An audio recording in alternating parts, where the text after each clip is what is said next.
Plus Panalo! So, eto na ang oras kung saan tayo mamimigay ng pa-premyo para sa ating mga pangga na walang sawang nakatutok sa Energy FM, hindi ba? Eto ang Pangga Bingo Plus Panalo at yan sa atin ang Bingo Plus, Bingo sa Saya Plus Panalo. At syempre, di ba, gaya pa rin ng dati, wala kayong ba pwedeng gawin kung hindi titigan lamang kung ano ang lucky card na mapupunta sa programang Baklitas. Kaya, ilaglag na ang ball sa ating Pinoy Drop Ball. Tumalbok. Ay, talaga nagstay siya. Loyal. Loyalista. Loyalista Loyal, pala. no? Doon siya tumalbog-talbog pero hindi siya lumipat, diba?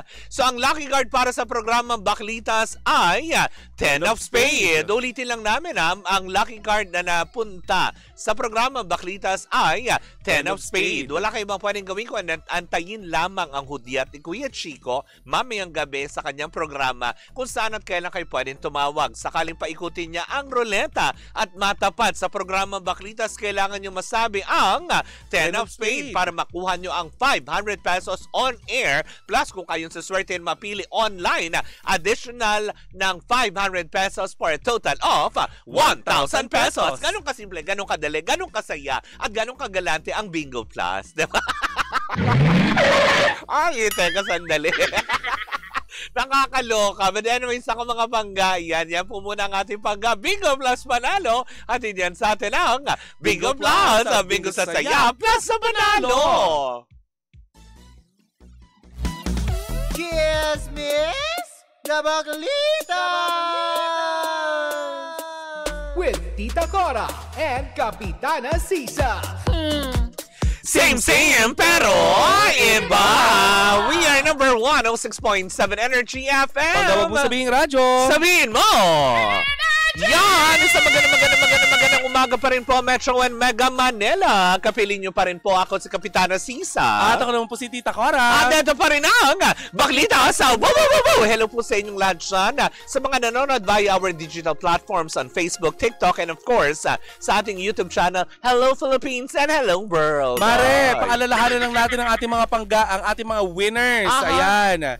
Nung winners natin last week. Oo. Para sa minamahal promo natin. Correct, Viva na Film. advanced screening. Ayan, mamaya po dyan po tayo magkita-kita sa SM Mega Mall Cinema 2.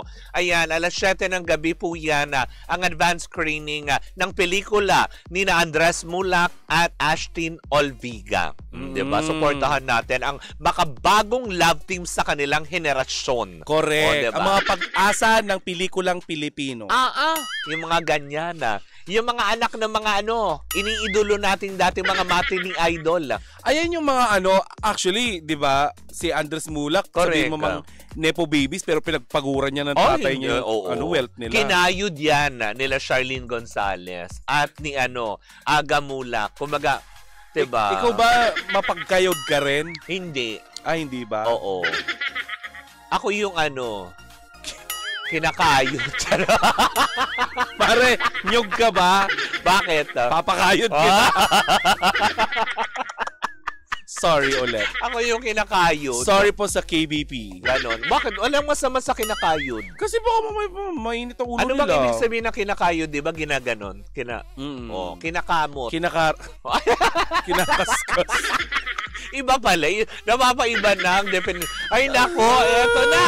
Tumungo na tayo sa ating Baklitas. Nako, matapang mare. Aha. Matapang na hinamon ng phenomenal box office star na si Vice Ganda si Pangulong Bongbong Marcos na ipakulong lahat ng mga magnanakaw. Sa pagsampa niya sa stage na ginanap kahapon sa kilos protesta sa EDSA, People Power Monument, para kundinahin ang korupsyon sa Pilipinas, ay nanawagan si Meme Vice Ganda kay PBBM. Ayon sa TV host comedian, babantayan ng taong bayan ang maging aksyon ng pamahalaan hinggil sa isyu ng nakawan at korupsyon sa gobyerno. Tama. Alam mo, maganda yung sinabi niya, Mare. Totoo yun Yung sinabi ni Meme Vice Ganda, yung galit, okay lang yun. Ako okay lang yun. Yung pinagmumura niya. Oo, normal. Normal yun sa may galit na tao. Yes. Tsaka isa siya sa mga malaki ang inaambag. Correct. Sa ating buwis. Diba, isa siya sa mga highest taxpayer. Dito sa Pilipinas. Sinabi ni Meme Vice Gandamare doon na babantayan namin, nakatingin kami sa iyo.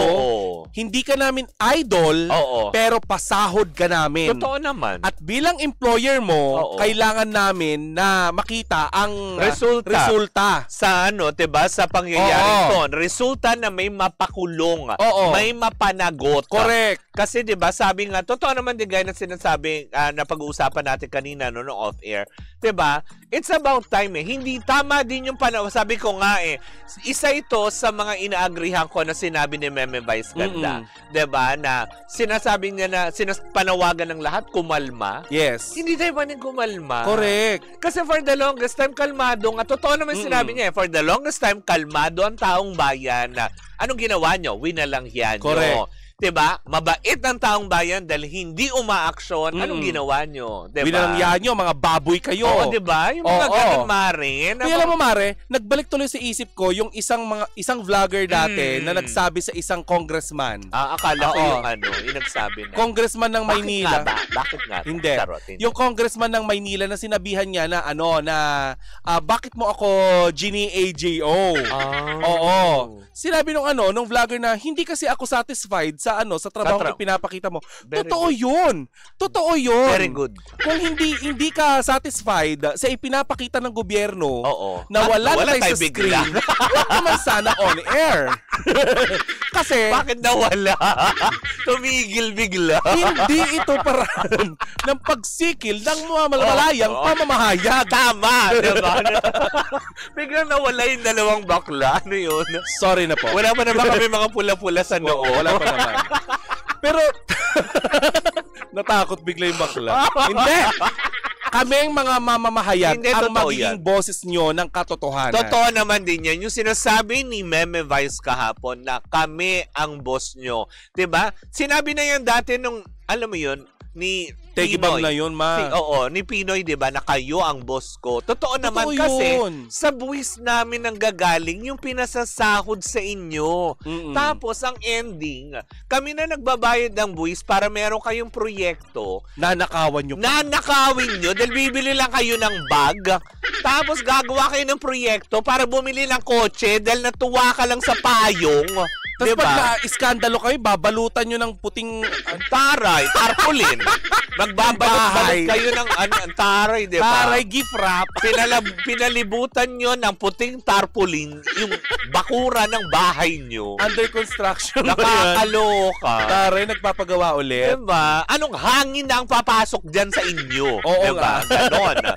Mapapalis yung mga ulam nyo. Sarado yung bintana. Diba? Nakakaloka. Pero yun, alam mo yun, I strongly agree sa lahat na nakita natin mga artista na nagsanib puwersa para lang maramdaman din nila na hindi kami artista ngayon. Yes. Kami ay galit din kaming mga mamamayan. At sinamahan tayo, Mare, diba, sa kilos protesta. Kung kayo ay nagbabayad ng buwis at umaaray kayo, kaming mga artista, mas umaaray dahil mas malalaki ang kita nila, diba? Yes. Lalo si Meme. Diba? Hindi mo siya masisisi. Bakit nga ba siya nakapagmura kahapon? Ang laki ng binabayad niya sa tax. One of the highest taxpayer siya. Oo. Mas may karapatan siyang magsalita. Lahat tayo may karapatan magsalita. Dahil nagbabayad tayo ng buwis Maliit man yan o malaki, lahat tayo may karapatan. Pero siya kasi, diba, mas ramdam niya para dun sa mga mas maliliit. Kagaya na lamang kanina, Mare, isa sa mga intern natin dito, ang working student. Diba? Kasi sinabi niya, alam mo, Tita Cora, sa totoo lang, sobrang sakit talaga sa damdamin kapag nakikita ko na yung 2,000 nawawala sa paycheck ko. Diba? Kasi imagine yung 2,000, pwede na niyang pambili ng pagkain. Uy, pang isang linggong, na yung pamalengke na ulam na yun, na tanghalian, gabihan, mayroon ka ng almusal, diba? Yung tapos 2,000. Tapos nanakawin ng mga nepo babies, ipapangkain ng steak, ang Kapal naman ang mukha nyo. Kakain kayo 700,000 sa isang restaurant. Talagang nga naman, napakawalang hiya nyo talagang lahat. Oo. Diba? Uy, magalit kayo sa amin, okay lang. Pero totoo yan. Hindi, diba? Alam ng taong bayan yan. Tapos ang kakatuwa pa, Mare. Siyempre, hindi naman may iwasan dahil meme vice yan, diba? Ang dami rin bumatikos. Yes. Kasi hodang, bakit daw kailangan magmura? Hindi naman kailangan magmura. Maghahayag lang ng ganito. Si Daisy. O, diba? Eh, di sinagot din siya ng taong bayan. So, bawal magmura, pero hindi bawal magnakaw. Sigaw ng taong bayan, murahin si Daisy! Oo, diba? Yung ganon. Shootanes. Pwede lang dito. Manda kayo sa podcast. Umanda ka, Daisy, sa podcast namin. Ha? Antabayanan nyo yan. Mako, take note, ha? Next topic, si Daisy. Daisy! Oh. Ka! Manda ka. Diba? Bantay ka la. Diba? Nagalit kayo sa Nagalit kaya yung KBP sa kinayod, kaya bigla kayo nawala sa ere. Hindi, kasi digital. Oo. Walang kinalaman ng KBP sa digital platform. Sa ere lang. Tsaka ulitin ko, Mario Palmera, walang masama sa salitang kinayod. Diba? Dahil ang kinayod ay nyog, kinayod na yelo. Correct, diba? Lahat tayo ay kumakayod. Kinayod lang ng kayod. Para sa kalaman mo, Mario Palmera, kinayod is an action word. Yes. Diba? Mare, ikaw yung keso. Kinayod kita. Paano ang tunog mo? Aray. Paulit-ulit kitang kinayod, Mare. Ouch, ouch. Okay na? Okay na. Ikaw ba naman kayo rin? Ay, diba? ako, Mare. Gayat-gayating ka, diba? Ano na lang nararamdaman ng keso? At saka ng mga labanos na dumadaan sa kadkaran. Oo. Yung nyog na kinakadkad ng mabilis. Lalo na kapag okra ang kinayod-kayod mo, diba? ang dulas. Diba yung nyog, pag kukuha ka ng gata, yung sa probinsya, diba? Ginaganon yun, diba? Kaya, ano na lang nafe-feel ng nyog, gano'n, no? Hindi, diba? Gumagano yung tunog, diba? Kinakayod yung nyog, alam mo kung ano yung tunog? Ganito. Yung nyog. Ay! O, gano'n. Hindi. Kasi basa yung nyog eh. Diba? Pag ini-squeeze mo siya, tapos makakad ka rin bago mo pipigain ng gano'n. Piligan natin tumunog. Hindi, kakad ka rin muna. Kakad ka rin kita, nyog ka. Tapos pipigain. Naggata. Uy, masarap ang gata. But, ganyan ang traditional way, paano ka maggagata. Diba? Grind. Ano pang gusto nyong kalori natin? Grind daw in English. Yes. Tare, si Rhea Saiton, masyado ka naman nagsiseryoso. Kaya diba? akala mo naman meron kang US visa. Akala mo naman talaga may master degree Nakakaloka. Hindi ka na naman maganda. Hindi ka na naman mabiro, Rhea Saiton. Hindi ka rin nga makinis eh. Bayaran mo yung sa loan app. Siniraan. Ulitin lang natin pag pinigaan nyo, ganong tunog. Ganon. Pag kinakadkad. Sabi nung nyog. Ganon yung tunog, tapos blurred ka pa. Kasi nga tumalsik na yung gata sa lente ng camera. Hirap mo i-depensa. Hindi, bakit? Ano masama sa pagka-blurred? Sa bagay. Lalo na kung 10 megapixel ka lang. Bulwak. Di ba nga? Si Ethel nga, hindi ka nakilala sa kapapasa. Uy, alam mo, sa totoo lang, hirap talaga nun. Pag nagagata ka, di ba? tanging yung mga matitikas lamang na maggagata sa palengke ang nakakagawa ng piga. Suportahan mo ako, mawawala tayo sa... Paano yun? Paano? Ganon. Sarap. Di ba? Hindi totoo naman talaga. Aliw na aliw ako pag ang natural na gata sa palengke mo mabibili. Dinodouble mo siya. Diba? Grabe na ito. Ano ba yung mga pagkain na may gata na gustong-gusto mo? Patola, ganyan. Ginataang patola? Yes, pwede, diba? Ang dulas nun. Di ba yung patola madulas? Diba? Dulas ba yung patola? Yung okra nga, diba? Naglaway-laway yun.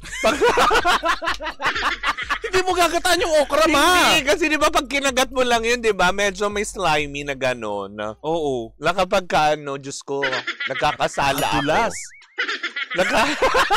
Pero ang magandang okra ha, ako bilang diabetic, nag-okra-okra ako. Maganda daw yun sa katawan. Oo, kaso hindi ka maka-aura. Kasi nadulas. Andulas. Oo. Ay mo para suwabe, ganun. Yung lunok. May siya, may angking siyang laxative ba yun? Ay, ano yung laxative? Laxative ba?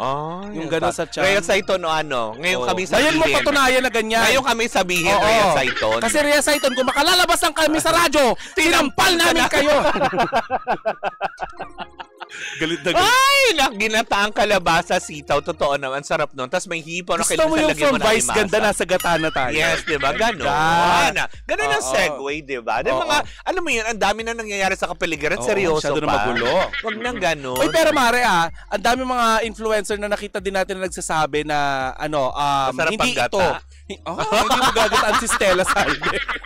Akala ko si Stella na lasing na to, nanakawan nyo pa. Diba? Na nakita natin kahapon sa DG Plus event pagkatapos mag-rally. Sa GTCC.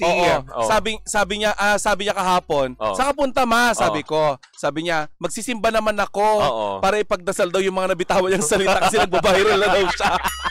Ay, nako, Stella. Anyway. Ay, nako, anyways. Yan po muna mga kaganapan na aming nakalapa. Good job, Meme. Vice Sa Ganda. ng Sabado at Linggo, kahit pag may ganap ang mga bakla, hindi tumitigil ang mga chismosa naming kapitbahay. Oo, Mare, kailangan natin magtrabaho para meron tayong ipanakaw. Tama, diba? Para may pambili na naman kayo ng bag.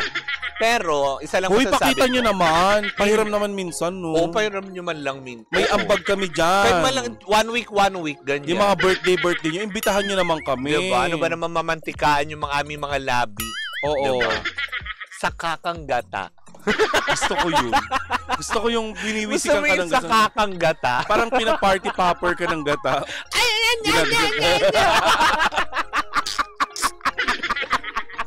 Ganun na yung tunog, diba? Anya. Japanese coconut milk. Masarap yun, yung process. Yes. Diba? Meron process na gata sa hirap. Wag na! Tama na yun! Anyways, ako na dyan na si Gandang Kara. Diba? But anyways, mga bangga, magkakitaan tayo mamayang gabi dyan sa may SM Mega Mall Cinema 2 para sa advanced screening ng Minamahal. Of course, starring Andres Mulak and Ashty. Olviga. Alam niya pangalan niya. Diba? Diba? Produced by Viva Films. Kilala ko yan, bata na yan. Maganda pagpapalaki ng magulang niya dyan. Lumaki siyang may takot sa Diyos, hindi yan magnanakaw. Ay, tama naman. Basta ang importante, si Ashtin, nagbabayad ng buwis. Tama. Na syempre, may trabaho sila. Oo. Diba? Well, anyways, ako mga panggayan, super OT na kami. Muli po ako po si Kapitana Sisa. At ako naman po si Tita Cora. And we are still same pero iba. Tuloy-tuloy pa rin po ang ating tugtugan. Syempre, dito po lamang yan sa number 106.7 Energy FM. Pagkawag mo sabihin radyo. Sabihin mo!